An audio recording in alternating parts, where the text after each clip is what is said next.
7 ఎకరాలంటే అక్కడ ఎకరానికి 100 కోట్లు పోతుంది. భూమిలోనే 700 ఎకరాలు పోతుంది.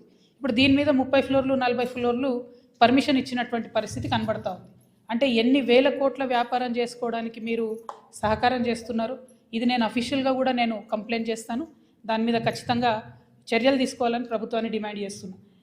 ఈ భూమిలో ఓన్లీ హైడ్రాదే కాదు, చెరువు కబ్జానే కాదు, మొత్తం పాత ఊరి నక్ష ఏదైతే ఉందో దాన్ని మొత్తం మార్చేసి ఒక 8-9 రకాల రెవెన్యూకి సంబంధించినటువంటి తప్పులు ఉన్నా కూడా ప్రభుత్వం చూసి చూడనట్టుగా ఉంది. ఇవన్నిటిని కూడా పెట్టుకొని మేము తప్పకుండా చెప్పడం జరుగుతుంది.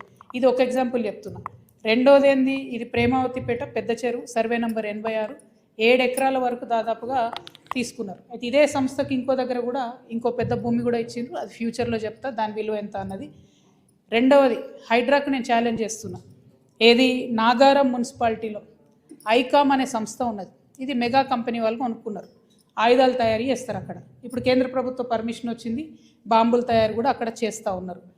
గమ్మత్ ఏంటంటే ఆ నాగారం మున్సిపాలిటీ మొత్తం మున్సిపల్ చైర్మన్, కౌన్సిలర్లు అందరూ కలిసి మున్సిపాలిటీలో తీర్మానం చేసిండ్రు. ఈ సంస్థ మా దగ్గర ఉండేటటువంటి 2 చెరువులు, మేడిబావి, జాలుబావి అని 2 చిన్న చెరువులు ఉంటాయి. ఆ 2 చెరువులలో ఈ సంస్థ 5 ఎకరాలు కబ్జా చేసిందని మున్సిపాలిటీలో తీర్మానం అవుతుంది. ఇరిగేషన్ ఆఫీసర్లు పోయి ఎంక్వైరీ చేస్తారు, అన్ని పేపర్లలో వస్తుంది. కానీ చర్యలు మాత్రం ఇప్పటివరకు తీసుకోలేదు. నేను మళ్ళీ అడుగుతున్న హైడ్రాని, మీకు మెగా మీద చర్యలు తీసుకునే ధైర్యం ఉందా? దీని సర్వే నంబర్ 59, నాగారం మున్సిపాలిటీ, ఐకామ్ అనేటటువంటి ఆయుధాలు బాంబులు తయారు చేసే సంస్థ రోడ్డు కబ్జా పెట్టింది, పార్కు కబ్జా పెట్టింది, చెరువులకు కూడా సగం వచ్చేసినటువంటి పరిస్థితి. మొత్తం యావత్ మున్సిపాలిటీ కంప్లైంట్ చేస్తే కూడా ఇంతవరకు చర్యలు తీసుకుంటలేరు. ఇది రెండవది. ఇక మూడవది, పవన్ కళ్యాణ్ గారు ఒక 10 ఎకరాలు శిఖం భూమిని ఆయన అప్పుడు తెలంగాణ వచ్చిందన్నటువంటి దుఃఖంలో ఉన్నాడు పాపం. 2014లో 11 రోజులు అన్నం తినలేదు, బాగా బాధపడుకుంటా ఏడ్చుకుంటా తెలంగాణలో ఒక 10 ఎకరాల శిఖం భూమిని ఆయన కొనుక్కున్నాడు. అప్పుడు కొనుక్కున్న తర్వాత ఏమైంది, ఆ కొనుక్కునే కన్నా ముందే చాలా చెరువులకు జనరల్గా ఫైనల్ చేసి మ్యాక్సిమం ఫ్లడ్ లెవెల్ అది డిసైడ్ చేయరు. కానీ ఈ పర్టికులర్ చెరువు పవన్ కళ్యాణ్ గారు ల్యాండ్ కొనుక్కున్నది కోడికుంట అనే చెరువు, సర్వే నంబర్ 706. దీంట్లో మొత్తం ఫైనల్ నోటిఫికేషన్ వచ్చింది. ఏ 10 ఎకరాలు అయితే ఆయన కొనుక్కున్నాడో అది శిఖం భూమి అని ఫైనల్ నోటిఫికేషన్లో ఇరిగేషన్ డిపార్ట్మెంట్ చెప్పి ఉన్నది. పవన్ కళ్యాణ్ గారు నిన్న మాట్లాడుకుంటే ఏమన్నారంటే, నా తప్పు ఉంటే అది శిఖం భూమి అయితే ప్రభుత్వానికి ఇచ్చేస్తామన్నారు. అయితే ఈయన రిజిస్ట్రేషన్ చేసుకునేటప్పుడు ఎన్ని తప్పులు దొరికాయంటే, అందులో ఓన్లీ 3 ఎకరాలే శిఖము, మిగతా 7 ఎకరాలు మాగాని అని రాసింది. కానీ అది తప్పు, ఖచ్చితంగా రికార్డ్స్లో ఉంది. నేను ప్రభుత్వాన్ని డిమాండ్ చేస్తూ ఉన్నాను. ఇరిగేషన్ రికార్డులో 10 ఏకర్స్ శిఖం భూమి అని ఉన్నది. ఆ కాగితాలు మా దగ్గర ఉన్నాయి. కానీ ప్రభుత్వం దగ్గర ఆల్రెడీ డేటా ఉంటుంది కాబట్టి మీరు చర్యలు తీసుకోవాలని డిమాండ్ చేస్తున్నాను. పవన్ కళ్యాణ్ గారు నేను అడిగేది ఏంటంటే, మీరు వాపస్ ఇస్తా అన్నారు కదా, వాపస్ ఇచ్చేసేయండి. మామూలు రైతుల దగ్గర తీసుకున్నప్పుడు కాంపెన్సేషన్ ఎట్లా ఇస్తారో గవర్నమెంట్, మీకు కూడా ఏ టీడీఆరో ఏ పైసలు ఇస్తారు, అర్జెంటుగా వాపస్ ఇచ్చేసేయండి. మీరు కంచె వేసిండ్రు, ముందు ఆ కంచె తొలగించండి. శిఖం భూమిలో కూడా కంచె వేయడానికి ఉండదు. మీరు మట్టేసిండ్రు, ఆడ గోవులకు వాటికి వీటికి గ్రాసం వేస్తున్నా అని చెప్పారు, మట్టేసిండ్రు, ఆ మట్టి మొత్తం చెరువులే వేసిరు కాబట్టి అది కూడా తొలగించాలి.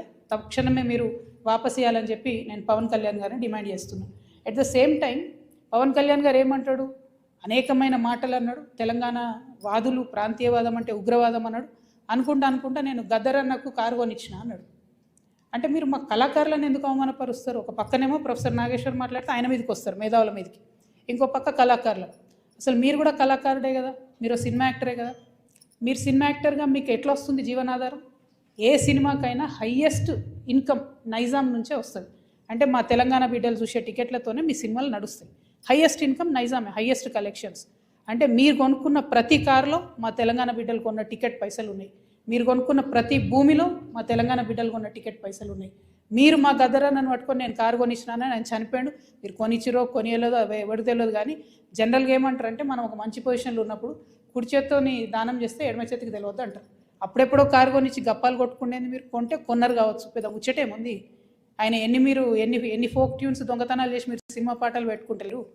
ఇచ్చిరా ఎప్పుడన్నా రాయల్టీ మీరు ఫోక్ ఆర్టిస్టులకి? ఎప్పుడన్నా ఫోక్ ఆర్టిస్టులను ఆదుకున్నారా? చిన్న నిర్మాతలను ఆదుకున్నారా? పక్క రాష్ట్రాల్లో ఎట్లా చేస్తారు, తమిళనాడులో అక్కడిక్కడ వాళ్ళందరూ. నేను ఎందుకు ఈ మాట చెప్తా ఉన్నా అంటే, మీరు ఒకటంటే మేము 100 అనాల్సి వస్తుంది. ఒక పక్కనేమో ఇట్లా సమైక్యవాదుల దాడి మన మీద పెరుగుతుంటే, ఇక మన కర్మానికి మనకు ముఖ్యమంత్రి ఉన్నాడు, ఆయనకు తెలంగాణ అంటే తెలియదు, తెలంగాణ నీళ్ళంటే తెలియదు. మేము ఎంటబడి కొట్లాడి మా పార్టీ పెట్టినాక కరెక్ట్ వారం లోపల పాలమూరు రంగారెడ్డిలో పెద్ద సభ పెట్టి మన నీళ్ళు పోతున్నాయ్యా మొత్తం ఎత్తుకపోతున్నారు ఆంధ్రోళ్ళు, మీరు ఏమైనా చేయండి అని లొల్లి పెడితే నిన్న ముఖ్యమంత్రి గారు పోయి 2 రోజులు ఫస్ట్ టైం పాలమూరు బిడ్డ అయి ఉండి